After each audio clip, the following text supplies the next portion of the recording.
Esila neredesin? Seni bulamıyorum. Aa, burada mısın?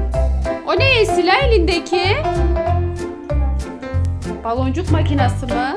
Bir bakayım nasıl bir şeymiş. Bir üfle de bakalım hadi. Üfle. Aa, çok güzel Esila. Bir tane daha üflesene. O bir tane çıktı. Aa, bayağı güzelmiş. Bana da versene, bir tane de ben üfleyeyim. Tamam. Hayır, içinden çıkar sen. Şöyle bana ver. Heh.